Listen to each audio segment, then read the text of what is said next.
کھانے کے آداب: حلال غذا کھانا، تقویت علی العبادت اور اللہ سبحانہ و تعالیٰ کے حکم کی بجا آوری کی نیت سے کھانا کھانا، کھانے پینے میں فضول خرچی نہ کرنا، پیٹ بھرا ہوا ہونے کی حالت میں نہ کھانا، پیٹ بھر کر نہ کھانا، راستے میں نہ کھانا، نماز سے پہلے کچی پیاز، لہسن وغیرہ بدبودار چیز نہ کھانا، جمعے کے دن جمعے کی نماز کے بعد کھانا اور قیلولہ کرنا، شام یعنی رات کا کھانا ترک نہ کرنا، سونے چاندی کے برتن میں نہ کھانا، ایک ساتھ مل جل کر کھانا، کھانے سے پہلے کے آداب: کھانے سے پہلے ہاتھ دھونا، ہلکے ناشتے کے لیے ہاتھ نہ دھوئے جا سکتے ہوں تو کوئی حرج نہیں ہے، دسترخوان بچھا کر کھانا، جوتے چپل اتار کر کھانا، تواضع سے کھانا اور انکساری والی نشست اختیار کرنا۔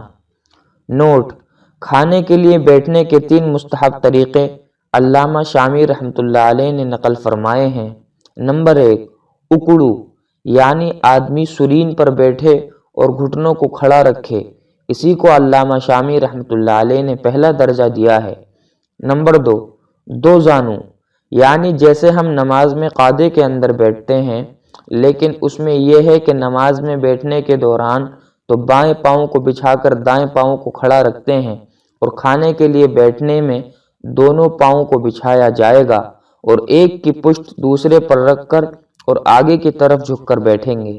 نمبر 3، یہ ہے کہ بایاں پاؤں نیچے موڑ کر اور دایاں پاؤں کھڑا رکھ کر بیٹھیں۔ ٹیبل کرسی پر بیٹھ کر کھانا جائز ہے، مگر زمین پر بیٹھ کر کھانا اقرب الی السنہ ہے۔ کھانے کے شروع میں بسم اللہ و برکت اللہ پڑھنا، کھانے میں عیب نہ نکالنا، کھانے کو نہ سونگھنا۔ کھانے کے دوران بڑھتے جانے والے آداب: داہنے ہاتھ سے کھانا کھانا، چھوٹا لقمہ لینا، 3 انگلیوں سے کھانا، اپنے سامنے سے کھانا۔ نوٹ: اگر مختلف اقسام کے کھانے یا پھل رکھے ہوئے ہوں تو دوسری طرف سے بھی اٹھا کر کھا سکتے ہیں۔ برتن کے اطراف سے کھانا، بیچ میں سے نہ کھانا، چبا چبا کر کھانا، دسترخوان پر گرا ہوا لقمہ اٹھا کر کھا لینا۔ اگر شروع میں بسم اللہ پڑھنا بھول جائیں تو یاد آنے پر بسم اللہ اولہ و آخرہ پڑھنا۔ جب کھانے میں مکھی گر جائے اور کھانا چاہیں اور ٹھنڈا ہو تو مکھی کو پورا ڈبو کر پھینک دینا اور پھر وہ کھانا کھا لینا۔ دوران طعام اچھی باتیں کرنا، بہت زیادہ گرم کھانا نہ کھانا، کھانے پینے کی چیز میں پھونک نہ مارنا، روٹی کو بیچ سے کھانا اور کنارے سے چھوڑ دینا مکروہ ہے، ٹیک لگا کر نہ کھانا۔ کھانے کے بعد کے آداب: برتن کو صاف کرنا، انگلیوں کو منہ سے صاف کرنا، انگلیوں کو 3 مرتبہ منہ سے صاف کرنا، پہلے بیچ کی انگلی، پھر شہادت کی، پھر انگوٹھا صاف کرنا۔ کھانے کے بعد اللہ سبحانہ و تعالیٰ کا شکر کرنا۔ کھانے کے بعد یہ دعا پڑھنا: الحمدللہ الذی اطعمنا وسقانا وجعلنا مسلمین، الحمدللہ الذی اطعم وسقا وسوغ وجعل له مخرجا۔ مذکورہ دعا کے علاوہ دیگر منقول دعاؤں کا بھی اہتمام کرنا چاہیے۔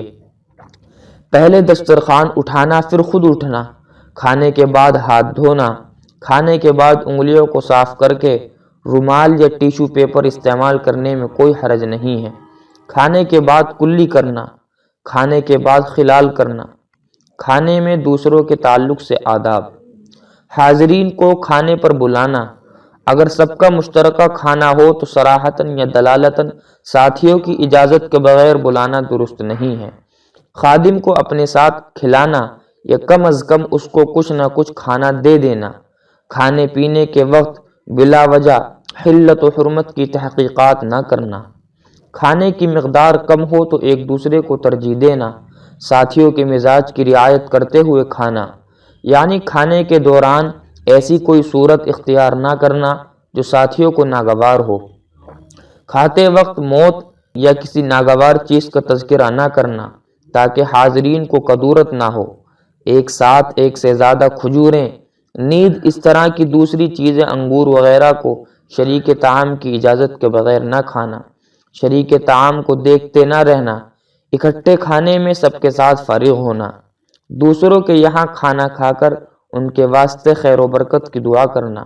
کھلانے والے کو یہ دعا دینا، اکل طعامکم الابرار وصلت علیکم الملائکۃ وافطر عندکم الصائمون۔ دوسری دعا، اللہم بارک لہم فیما رزقتہم فاغفر لہم فرحمہم۔ دعوت کھانے کے بعد بلا ضرورت دیر تک بیٹھے نہ رہنا، بیوی کو اپنے ہاتھوں سے کھانا کھلانا۔ اللہ تعالیٰ سے دعا ہے کہ اللہ تعالیٰ ہم سب کو ان تمام باتوں پر عمل کرنے کی توفیق عطا فرمائے، آمین۔